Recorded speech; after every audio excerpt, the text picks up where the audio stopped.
Olá a todos, espero que estejam bem. Vamos continuar nosso curso.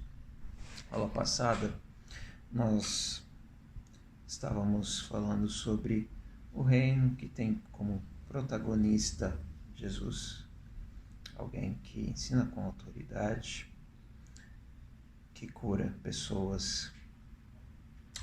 E daí a gente entrou no capítulo 4 com uma lição extremamente importante, que é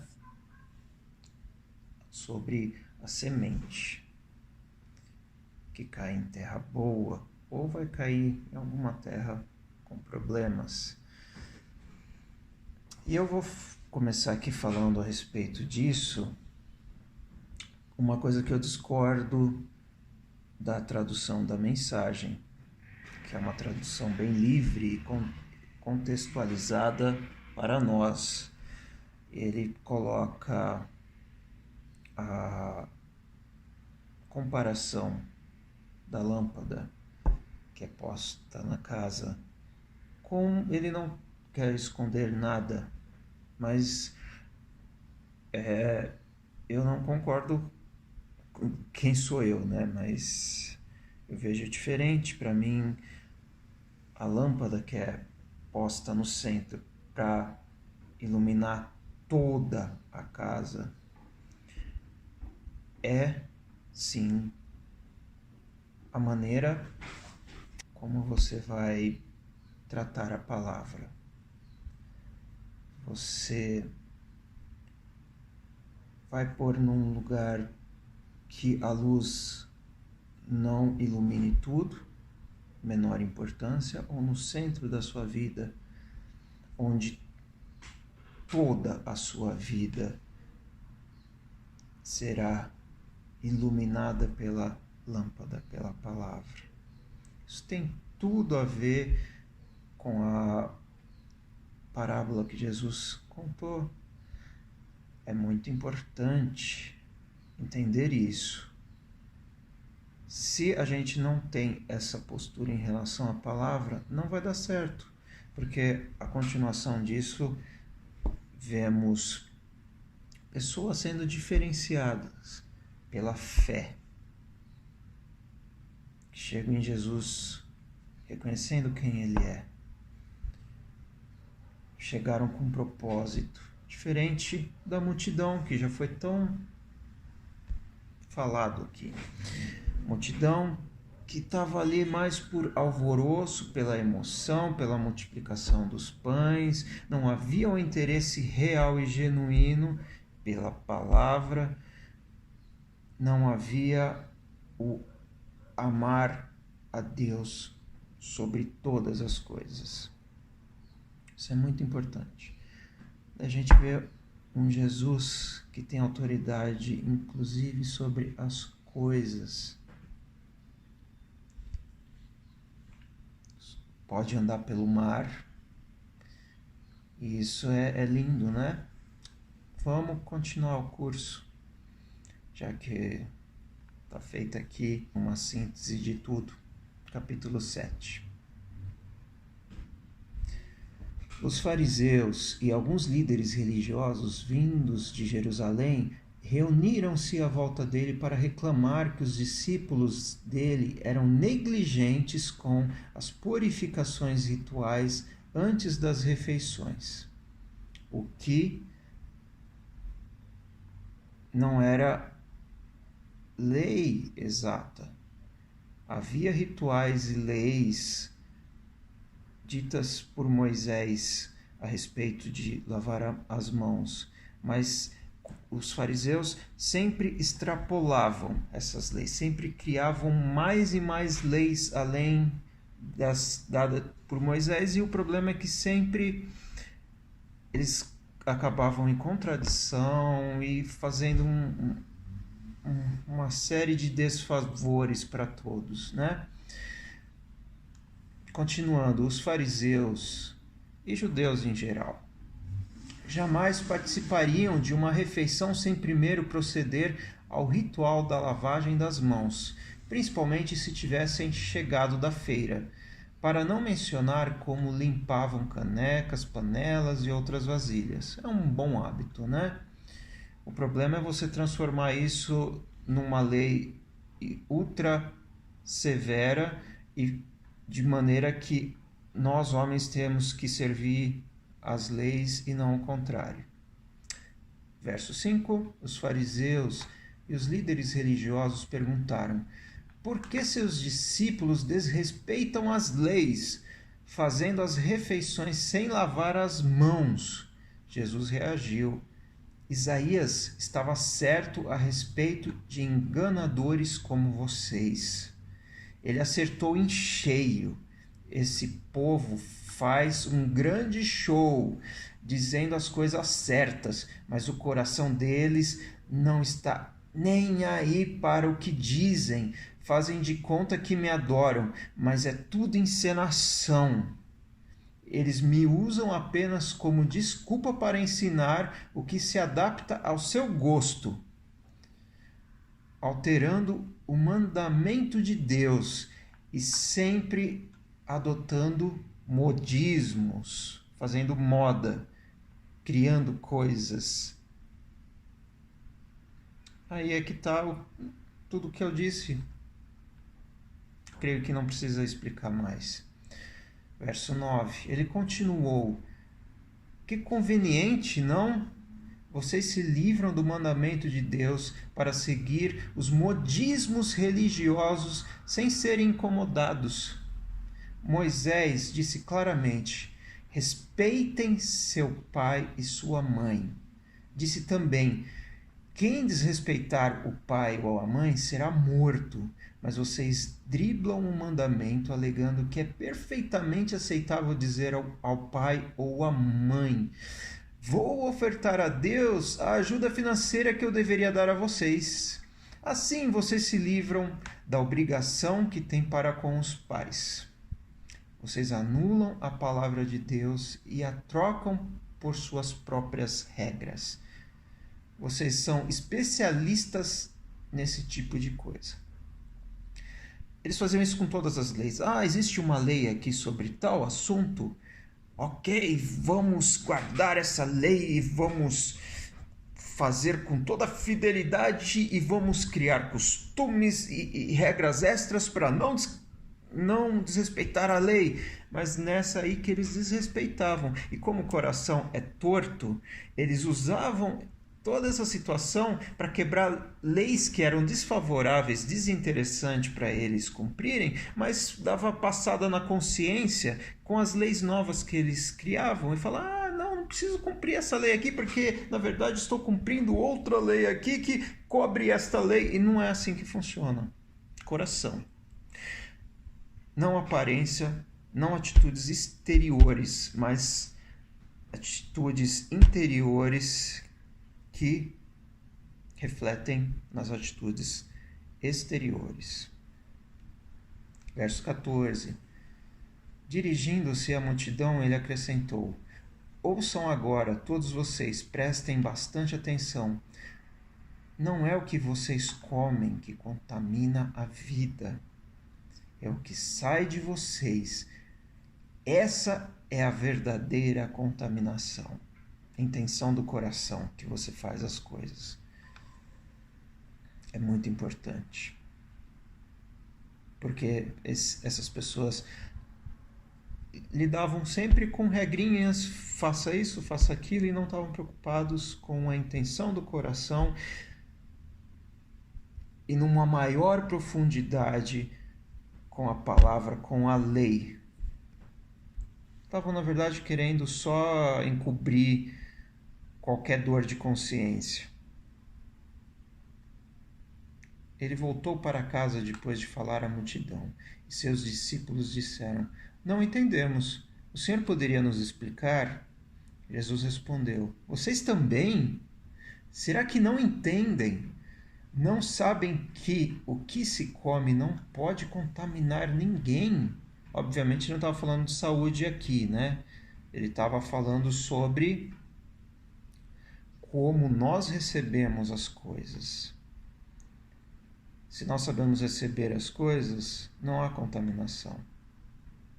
Continuando, pois o que se come não vai para o coração, mas para o estômago, é digerido e depois é eliminado.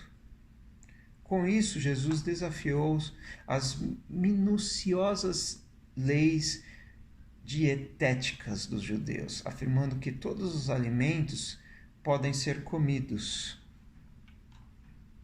Isso aqui é entre parênteses do autor. A gente discute isso mais para frente, ok? Porque acredito que aqui o que interessa é a intenção do coração. Sempre esse tema está sendo tratado já há vários capítulos. O assunto continua o mesmo, tá?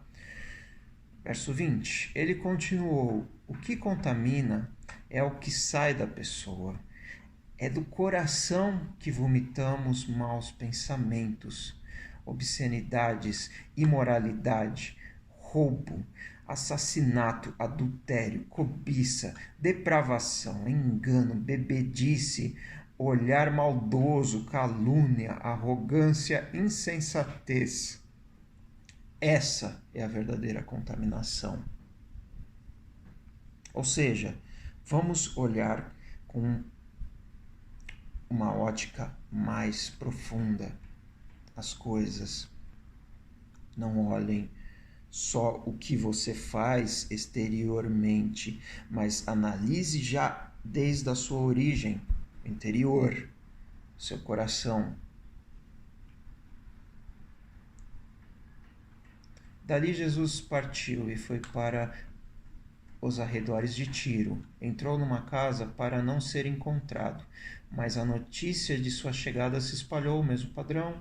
Ele estava dentro de casa quando uma mulher, cuja filha era perturbada por um espírito maligno, ficou sabendo de sua presença ali.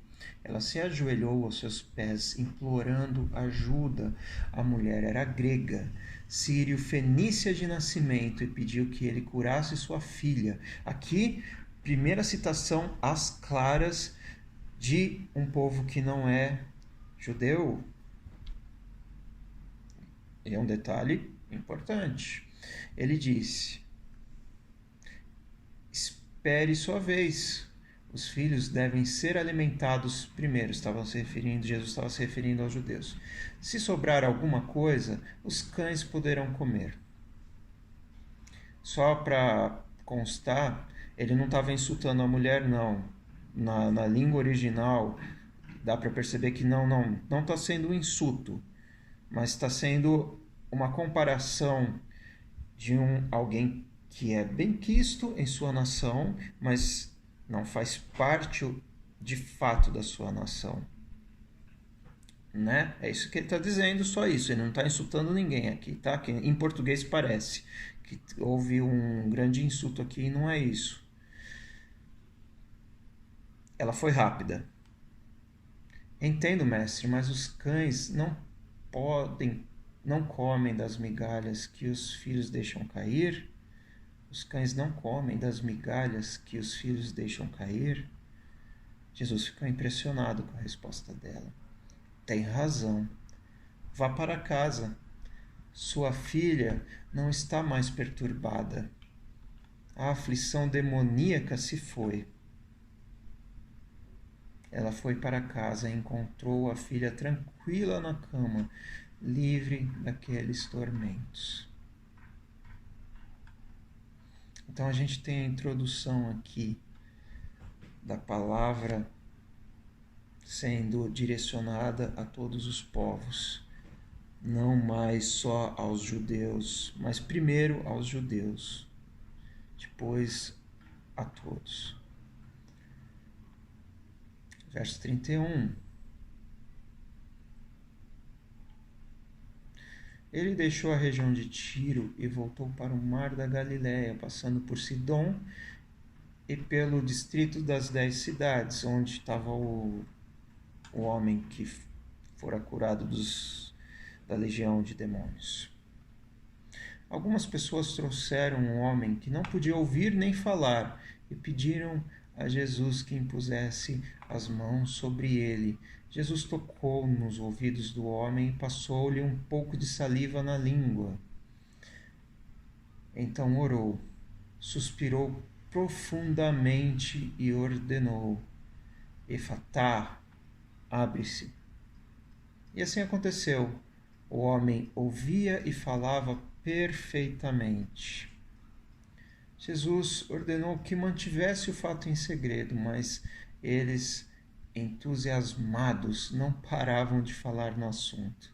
Diziam: ele faz tudo muito bem. Faz até o surdo ouvir e o mudo falar. Aqui dá para falar muito sobre isso, não quero me estender. Mas algumas semelhanças com toda a Bíblia.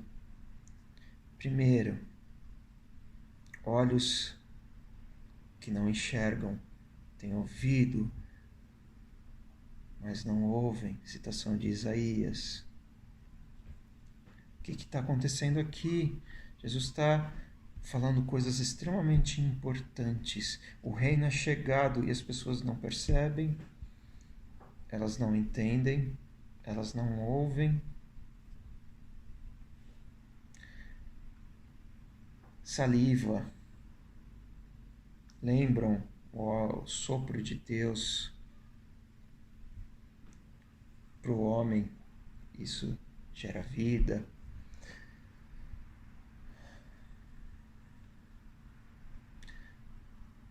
E o toque nos ouvidos, que coisa linda. Mas enfim, eu acho que isso a gente pode se aprofundar na nossa aula de quinta, né? Capítulo 8. Foi na mesma ocasião que Jesus outra vez se viu diante de uma multidão faminta.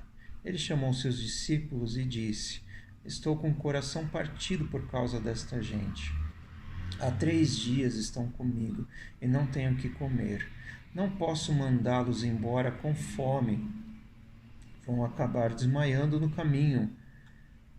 Alguns vieram de muito longe. Deus cuida da gente. Os discípulos perguntaram: Mas aonde vamos encontrar comida suficiente para todos neste lugar deserto? Mesma questão do anterior. Jesus perguntou: Quantos pães vocês têm? 7 pães, informaram.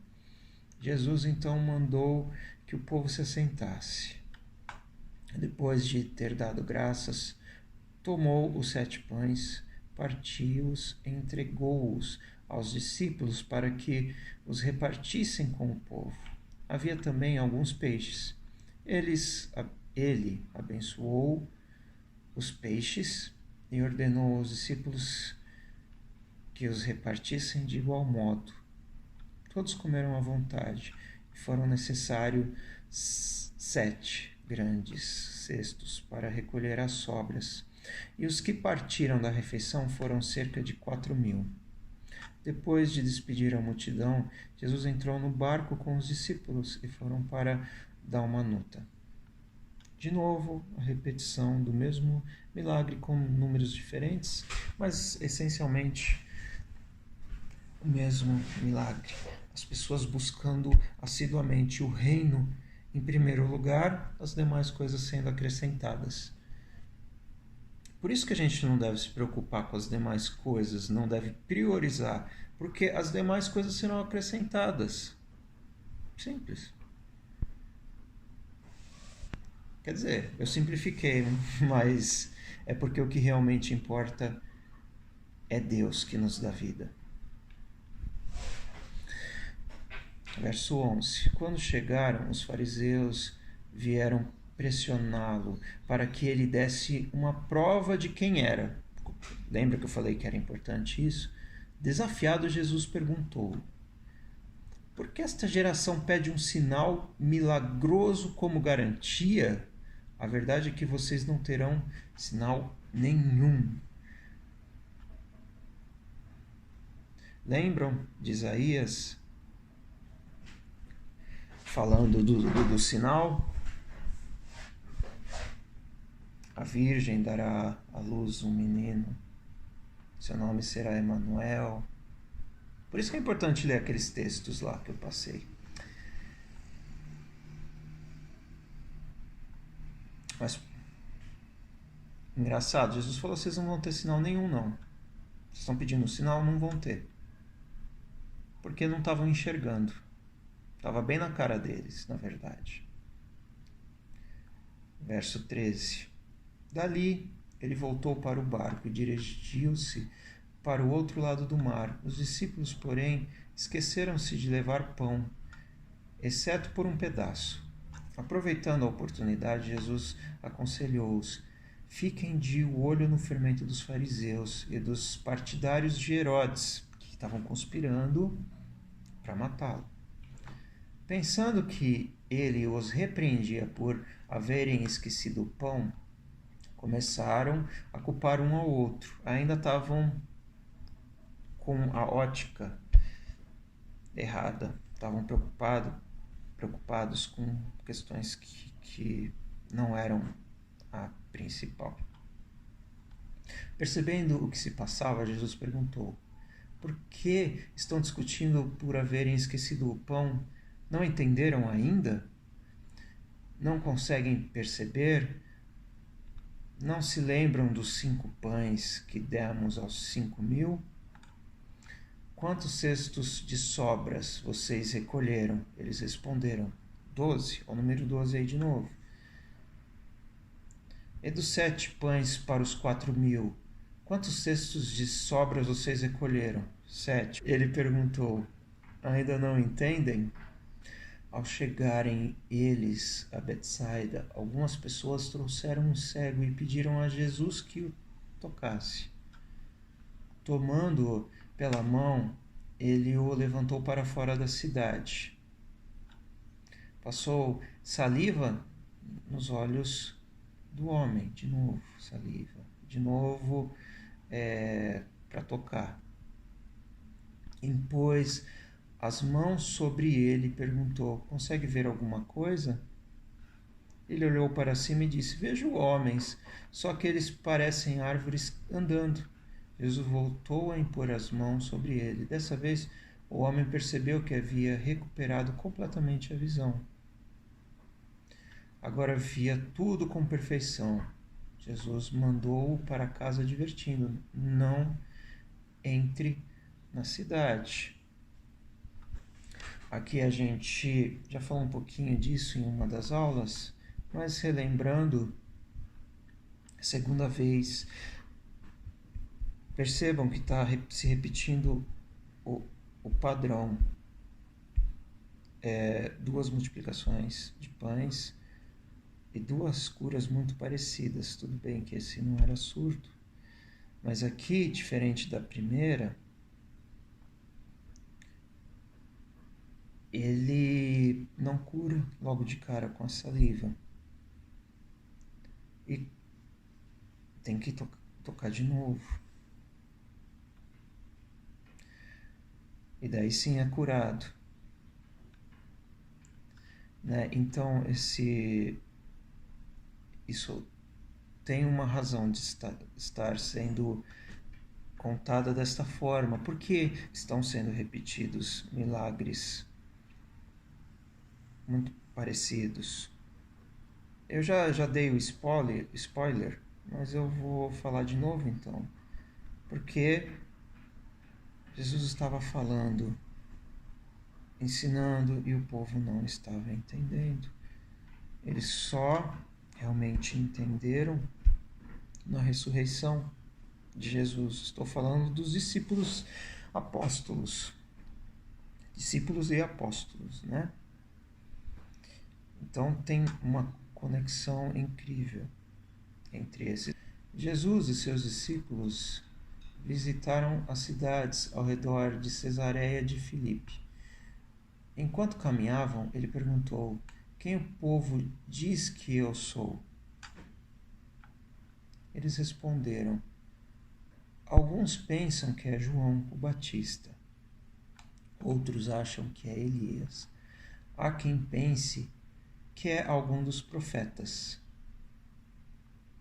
Ele insistiu: e vocês? Quem acham que eu sou? Pedro declarou: tu és o Cristo, o Messias, o nosso Salvador.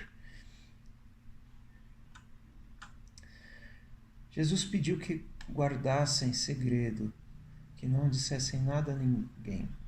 Em seguida, resolveu explicar algumas coisas. É necessário que o Filho do Homem seja maltratado, levado a julgamento e declarado culpado pelos líderes do povo, sacerdotes e líderes religiosos, que seja morto e 3 dias ressuscite. Lembrem-se que nós vamos respeitar muito a interpretação de texto e não vamos supor nada, ok? Continuando, ele falava de modo simples e claro, mas ninguém entendia, para que todos entendessem. Pedro, porém, protestou, segurando-lhe o braço. Vendo que os discípulos hesitavam em aceitar os fatos, Jesus repreendeu Pedro. Pedro, saia do meu caminho. Fora, Satanás. Você não tem ideia de como Deus trabalha. A cegueira de sempre. E nós aqui nos identificamos muito com Pedro. Pedro acabou de enxergar quem de fato era Jesus. Logo em seguida não consegue entender os caminhos de Deus. E até quer segurar o próprio Jesus.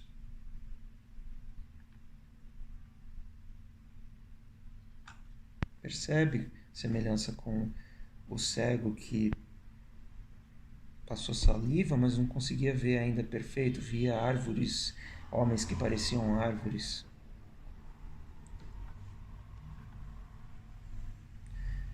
Reunindo uma multidão e seus discípulos, Jesus disse: quem quiser seguir-me, tem de aceitar minha liderança. Quem está na garupa não pega na rédea. Eu estou no comando. Não fujam do sofrimento. Não fujam do sofrimento. Abracem-no. Sigam-me e mostrarei a vocês como agir. Autoajuda não é ajuda. Se você é cego, você não pode guiar a si mesmo. O autossacrifício é o caminho. O meu caminho de Jesus. Para ser realmente salvo. Qual é a vantagem de conquistar tudo o que se deseja e perder a si mesmo? É o ponto que está sendo dito até agora. O que vocês teriam para dar em troca da própria alma? Porque essa que é a verdade. O que nós temos vindo de Deus. E nós não podemos guiar a nós mesmos, por isso que Jesus deve nos guiar. Ele tem que ser o nosso líder supremo. Se vocês têm vergonha de mim ou do meu caminho por causa dos seus amigos inconstantes e sem futuro, saibam que irão enfrentar uma vergonha muito maior na presença do Filho do Homem, como ele se intitulava, quando ele voltar, envolto pela glória de Deus, seu Pai, com um exército de anjos. Nós pensamos só nessa vida que nós conhecemos. Existe uma vida eterna. Essa sim que a gente deve se preocupar. Capítulo 9. Então ele foi para casa dizendo: não é sonho. Alguns de vocês aqui verão tudo isso acontecer. O reino de Deus chegando com força total.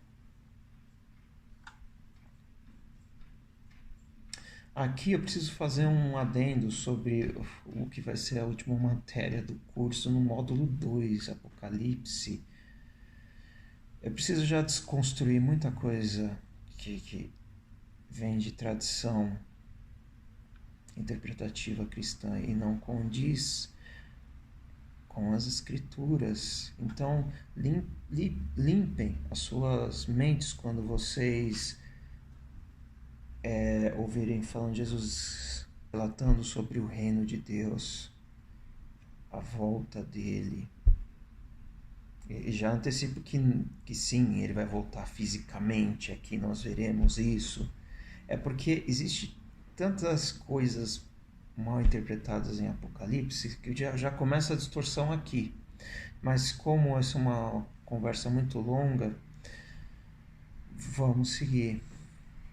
O que interessa para o momento é nós devemos nos preocupar com a eternidade, com o que nós temos de fato, que é a nossa vida. Isso aqui não ficará para nós. Parede, isso aqui também. Tudo fica. Vamos nos preocupar com o que realmente importa. 6 dias depois, 3 dos discípulos viram isso acontecer. Tá vendo? Aqui que eles iam ver o reino de Deus numa glória incrível. Jesus levou Pedro, Tiago e João a um alto monte. Ali sua aparência mudou diante deles.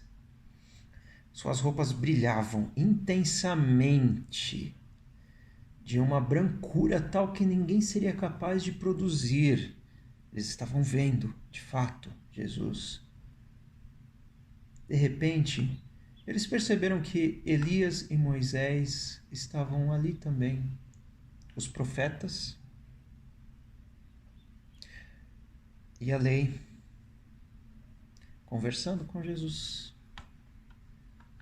Então Pedro interrompeu a conversa. Rabi, que quer dizer mestre, que grande momento! Que tal se construíssemos 3 memoriais aqui na montanha? Um para o Senhor, um para Moisés e um para Elias? Ele falava sem pensar, apavorado e maravilhado com o que via.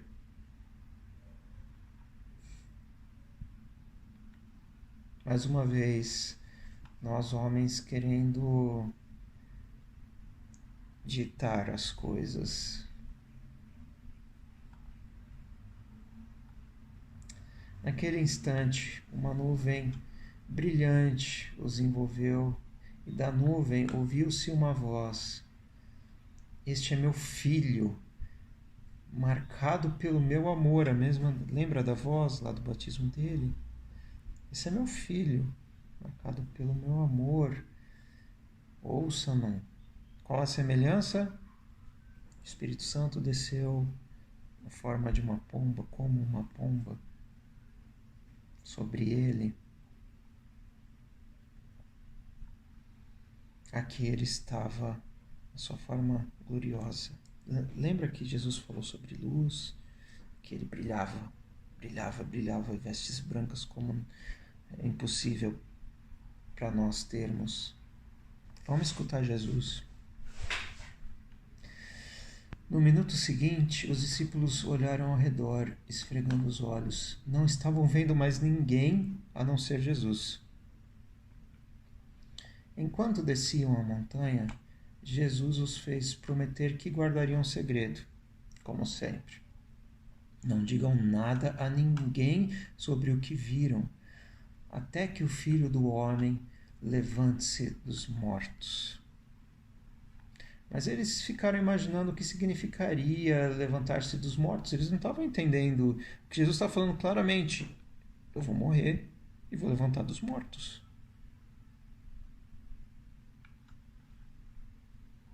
Porque isso era algo que não condizia absolutamente com a sua realidade.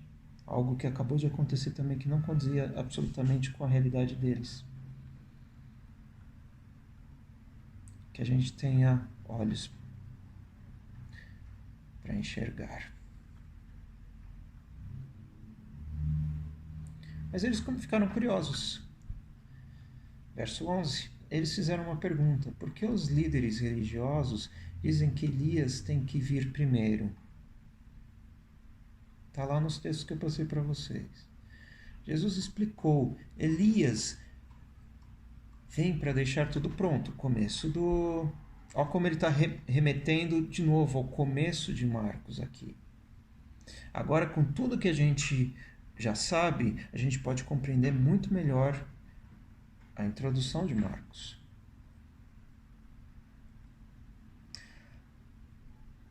A verdade, porém, é que Elias já veio, João Batista.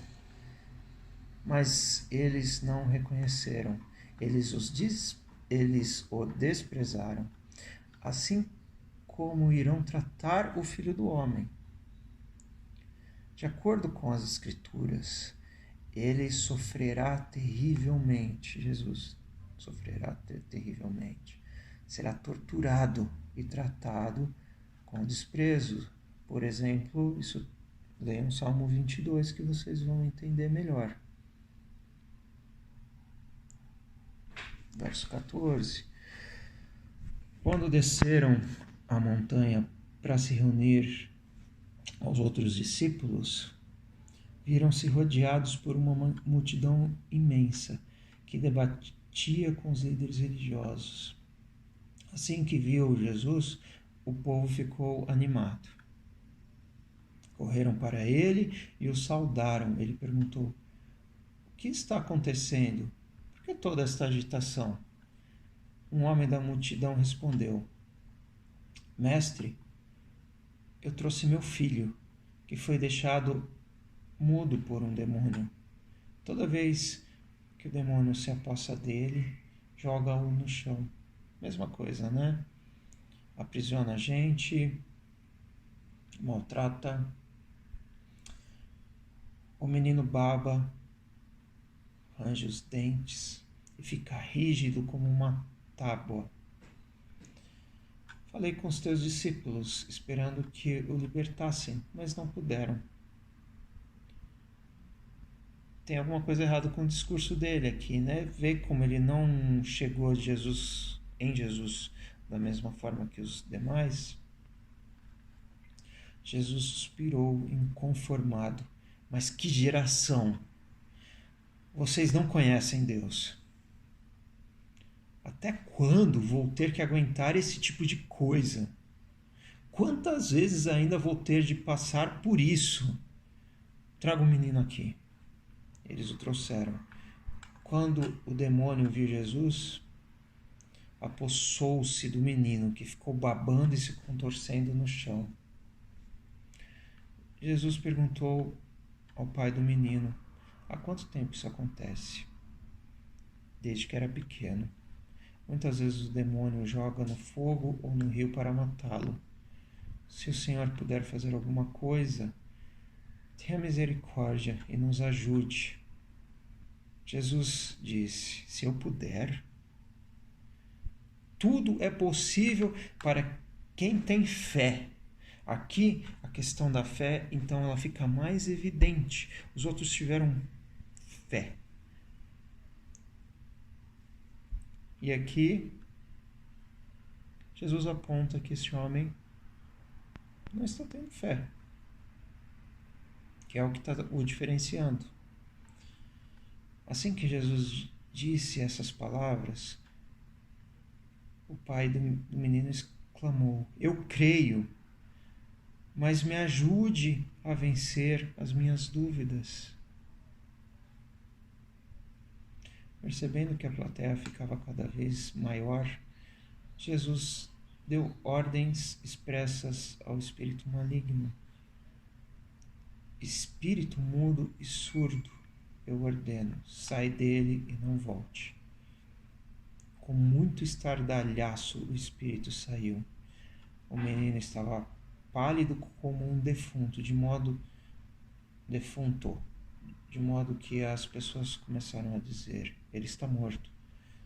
Mas, tomando-o pela mão, Jesus o levantou. O menino ficou em pé.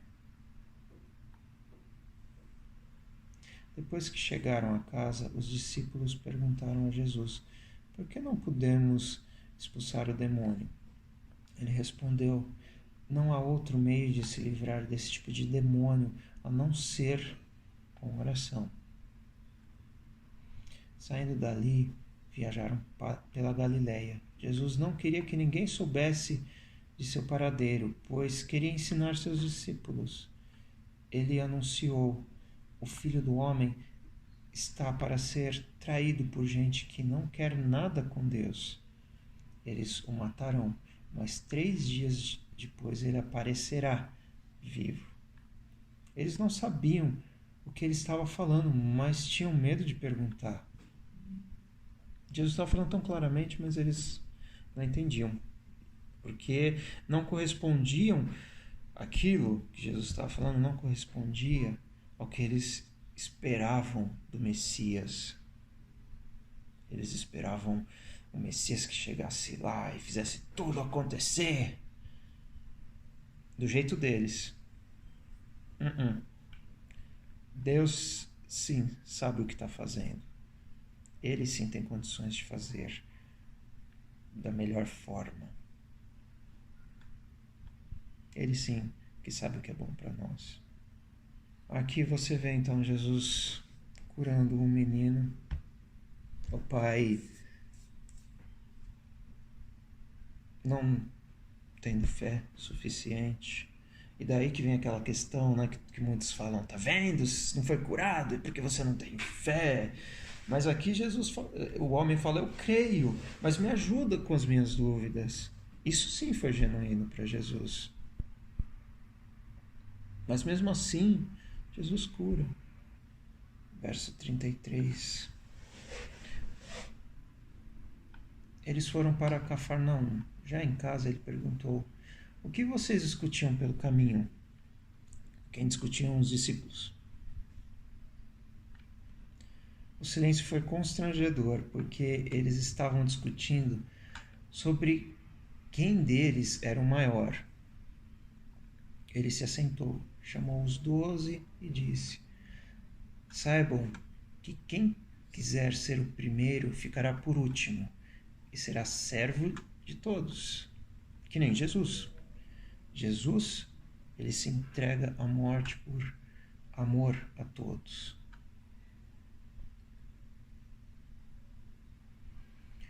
Ele pôs uma criança no meio da sala e, pegando-a nos braços, disse: quem recebe uma dessas crianças, como eu estou fazendo, recebe-me também. Mais que isso, recebe o próprio Deus que me enviou.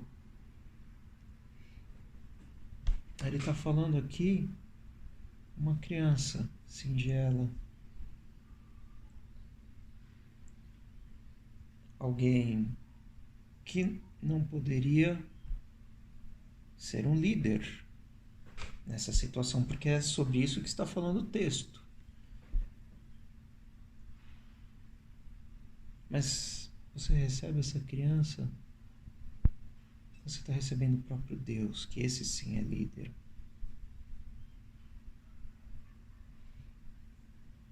Trate a todos como se fossem seus líderes.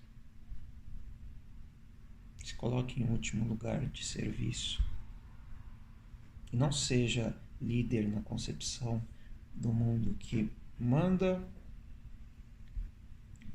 a seu próprio interesse para que os outros supram sua própria visão. Está falando sobre isso. Seus próprios pensamentos, seu ego, suas necessidades individualistas. É sobre isso que o texto está falando.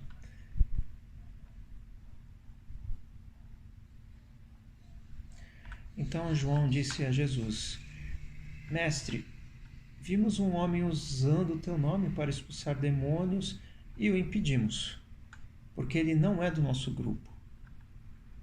Jesus reprovou-os: não o impeçam. Ninguém pode usar meu nome para fazer algo bom e poderoso e, no momento seguinte, afastar-se de mim. Se ele não é inimigo, é aliado. Qualquer um que lhes der um copo de água em meu nome, está do nosso lado. E Deus levará isso em conta. Então, entendam uma coisa. Essa segregação que nós fazemos. Não, nós somos evangélicos. E nós sim. Ou até mesmo uma coisa que nós vamos ver na Bíblia, o mundo e nós. Nós estamos no mundo. O mundo está em nós também. Essas separações, irmão, não vem da Bíblia, não. Não vem da palavra de Deus, não. Então, nunca se considere melhor que ninguém porque você é evangélico. E você sim tem a verdade. As coisas não funcionam assim, não. Para ser bem honesto com vocês, as pessoas mais problemáticas que eu tenho convivido são exatamente estes.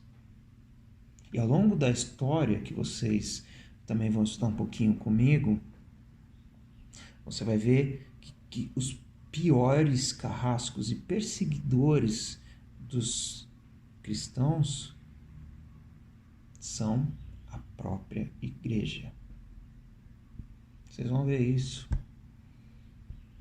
Toda a fonte de bem vem de Deus. Não importa qual a denominação da pessoa, não importa qual a religião da pessoa. Essa superioridade que muitas vezes nós temos na nossa mente, isso não vem de Deus. Ele sim sabe o caminho. Ele sim sabe de todas as coisas, nós não. Você quer ser bonzão? Seja o mais desprezado, aquele que serve a todos, seja como criança.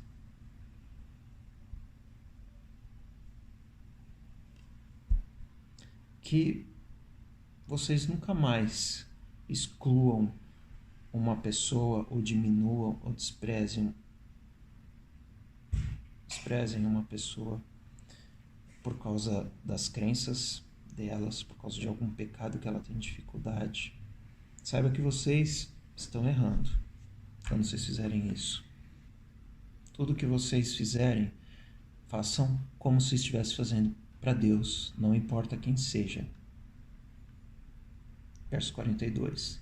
Mas quem prejudicar esses que são como crianças, gente que precisa de ser defendida, precisa do nosso apoio, dos nossos cuidados, intimidando-os ou tirando proveito da simplicidade deles, logo irá desejar nunca ter feito isso. Seria melhor jogar-se no meio do mar com uma pedra amarrada ao pescoço, porque a justiça, ela vem de Deus. E para vocês entenderem que toda a fonte do bem vem de Deus, isso está lá nas cartas que nós vamos ler mais para frente. E que a justiça pertence a Deus também. E que Deus cuida do órfão, da viúva, dos que são necessitados, dos que podem menos. E se vinga de quem os maltrata. Isso já está na Bíblia inteira. Basta ler um pouco que você vai encontrar isso.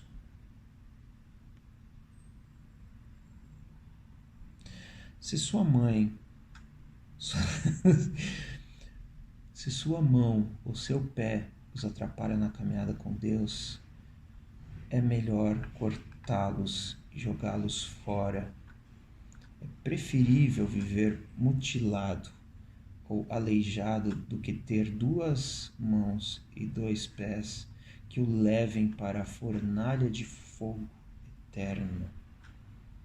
Se seu olho desvia sua atenção de Deus, arranque-o e jogue-o fora. Preferível viver com apenas um olho do que ter uma visão perfeita no fogo do inferno. Todos, cedo ou tarde, irão passar por um fogo purificador. Fogo arde, ok? Mas purifica. Mas vocês serão preservados das chamas eternas. Por isso, preservem-se. Vivam sempre em paz. Em paz consigo mesmo, em paz com os próximos. Se você tem alguma dificuldade, meu irmão, que te leva a pecar, e os pecados que estão sendo ditos aqui, estão sendo falados aqui, são os maus tratos, é a soberba.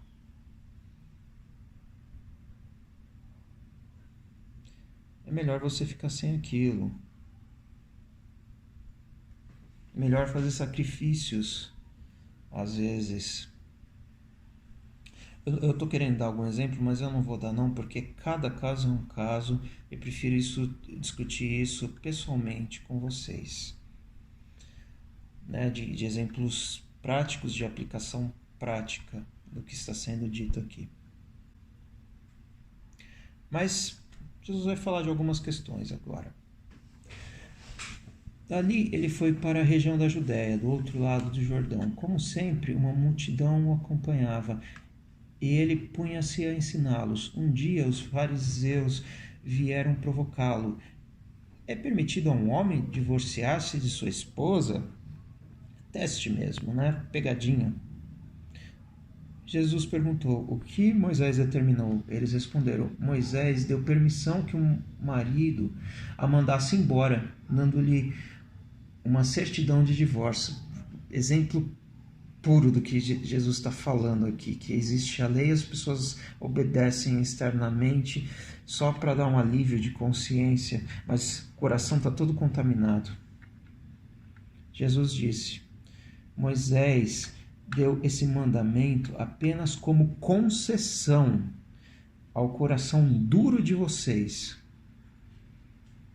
Na criação, no plano original, Deus fez e uniu o homem e a mulher. Por isso, um homem deixa seu pai e a sua mãe e por meio do casamento se torna uma só carne com sua mulher.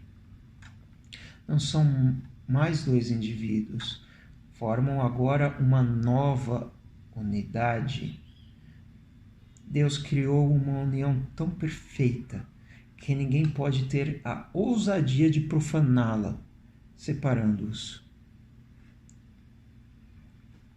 Nós vamos ver também mais para frente, no caso Paulo, tratando dessa questão e se aprofundando mais. Então vou deixar para se aprofundar nessa questão mais para frente.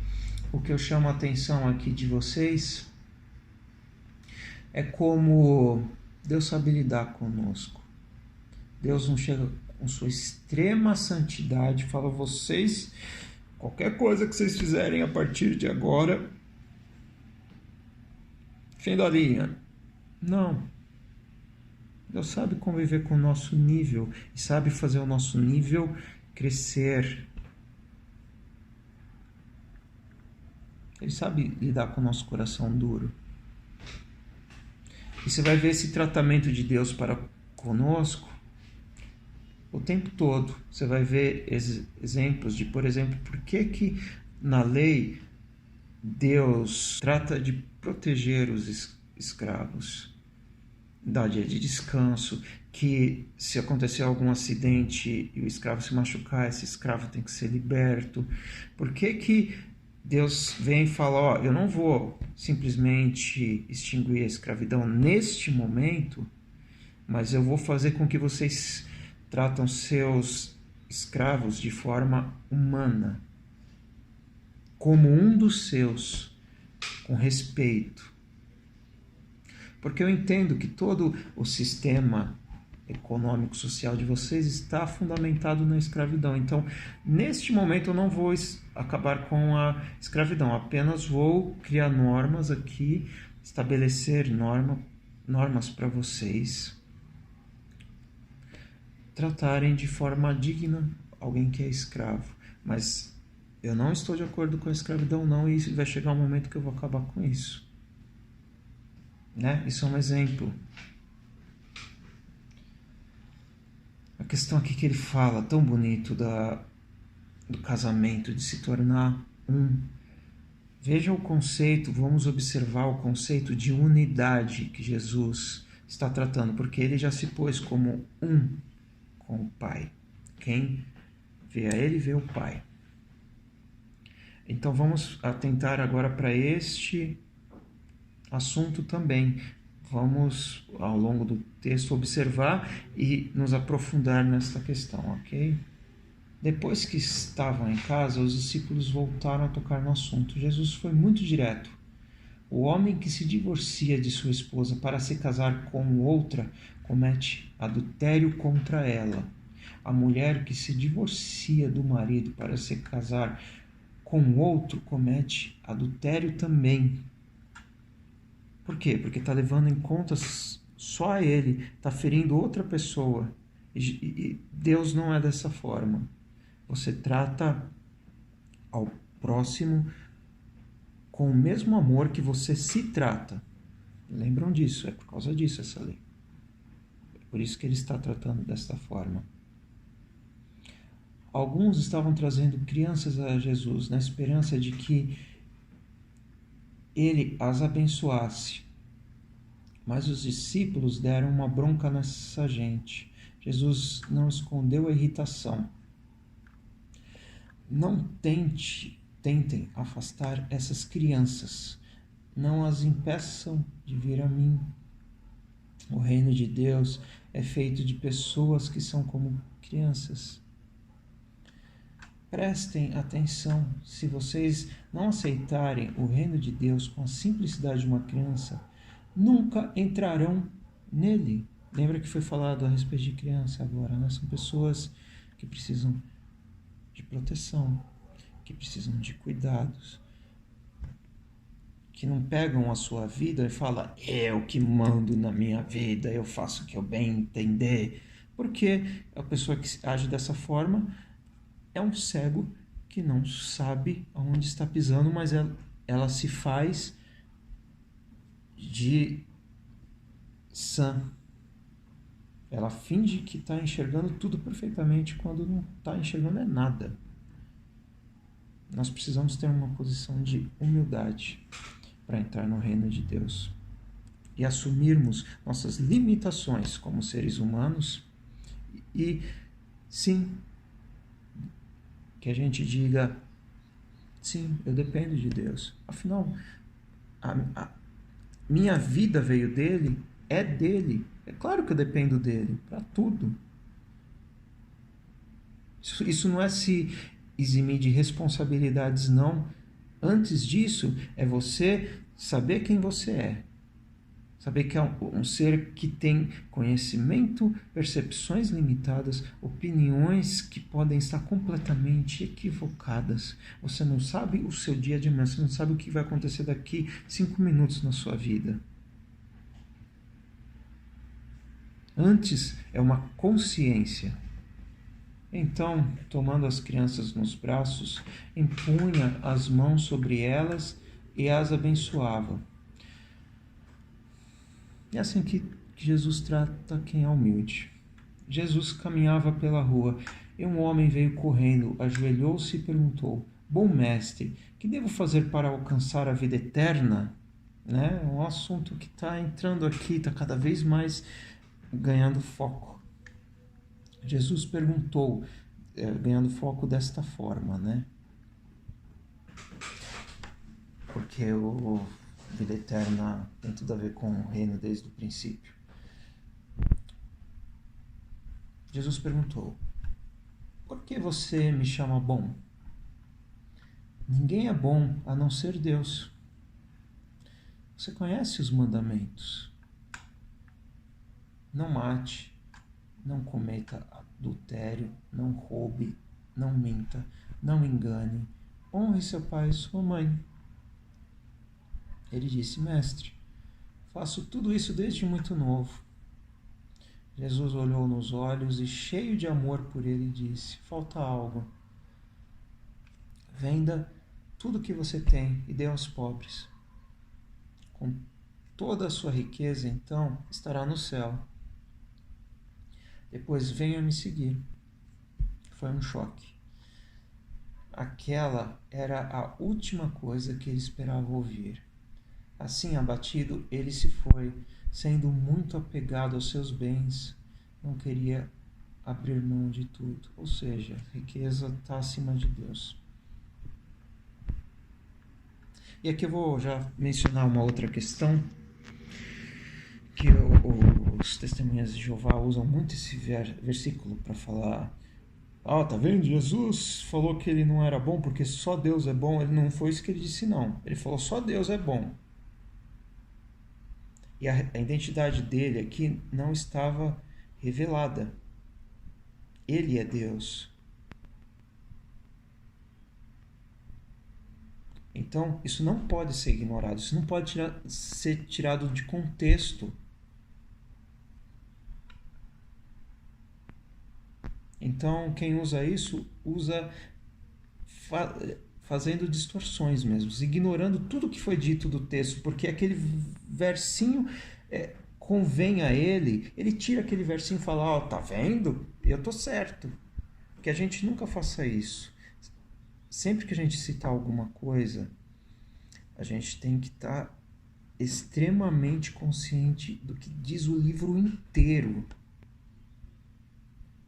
né? Como René me contou, é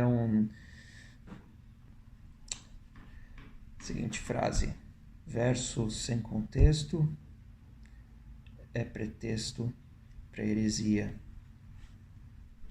Continuando. Enquanto observava, Jesus disse aos seus discípulos: vocês fazem ideia de como é difícil para os ricos entrar no reino de Deus? Os discípulos foram pegos de surpresa, mas Jesus continuou: vocês não imaginam como é difícil. É mais fácil um homem passar pelo fundo de uma agulha. Os discípulos ficaram chocados. Se é assim, quem tem chance? Perguntaram. Jesus olhou bem firme para eles e disse: ninguém tem chance se pensam que conseguirão pelo esforço próprio. Mais uma vez aqui, né? Falando: eu tenho a força, eu que vou fazer aqui acontecer, eu que sei das coisas, né? A única maneira é deixar Deus agir. A única maneira é deixar Deus agir. Só Ele tem o poder de fazer. Pedro então lhe disse: nós deixamos tudo para te seguir. Jesus disse: guardem isso.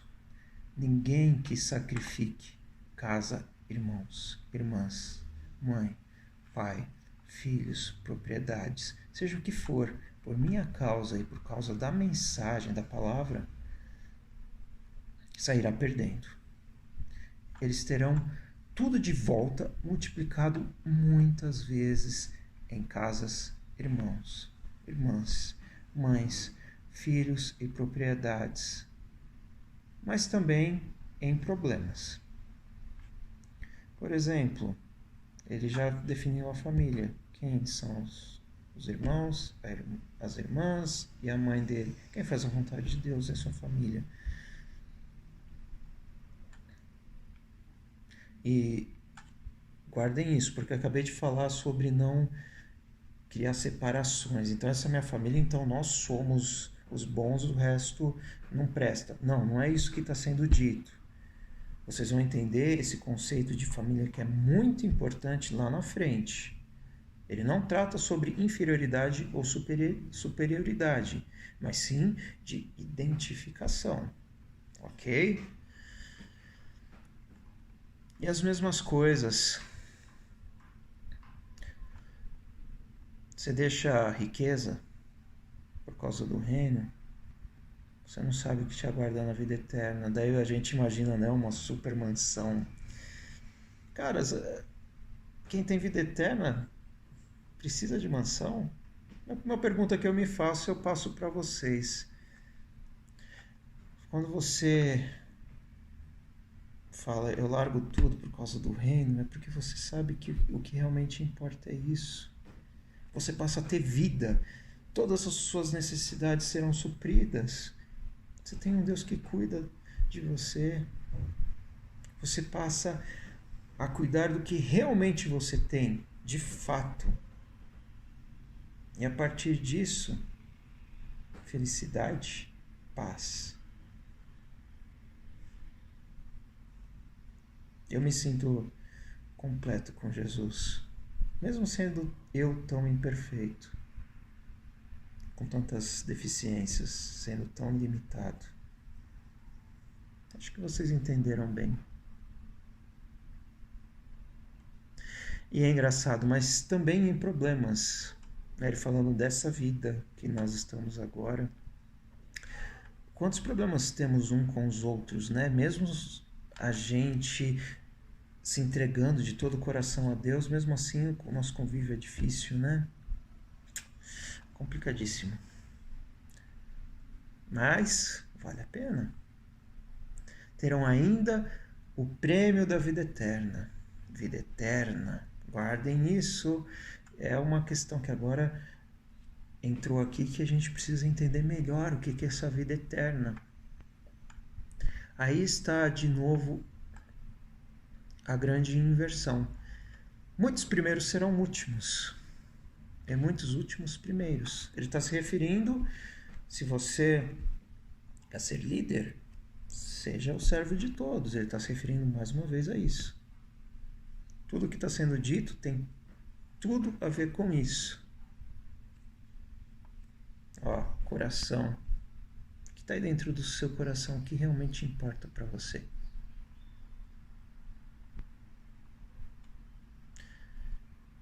De volta à estrada, eles foram para Jerusalém. Jesus ia adiante e eles o seguiam. Confusos e um pouco amedrontados, ele chamou os 12 e disse: ouçam-me com atenção. Estamos a caminho de Jerusalém. Quando chegarmos lá, o Filho do Homem será entregue aos mestres da lei e aos líderes religiosos. Eles irão condená-lo à morte.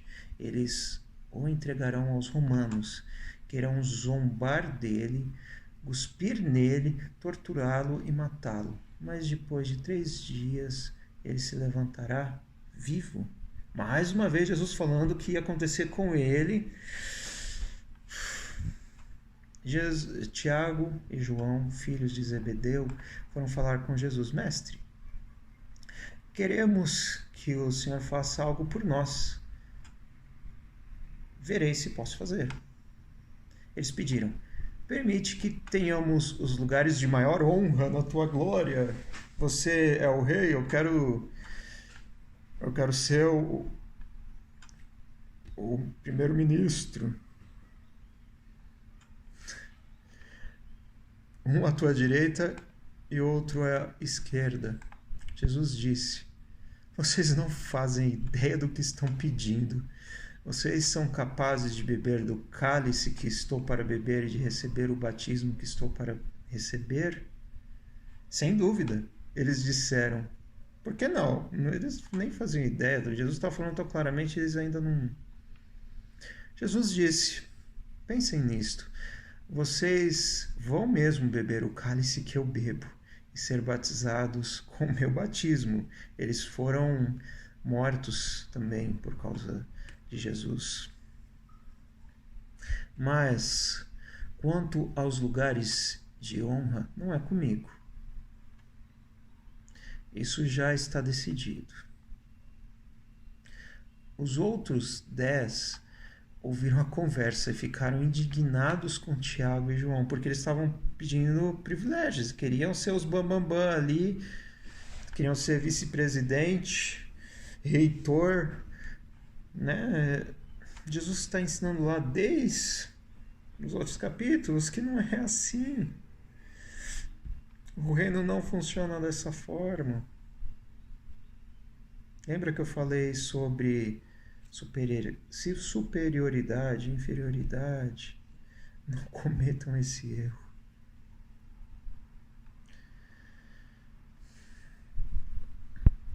Bom, eu vou parar por aqui. Fomos até o verso 45. Eu continuo a próxima aula. Então, fiquem com Deus. Deus abençoe.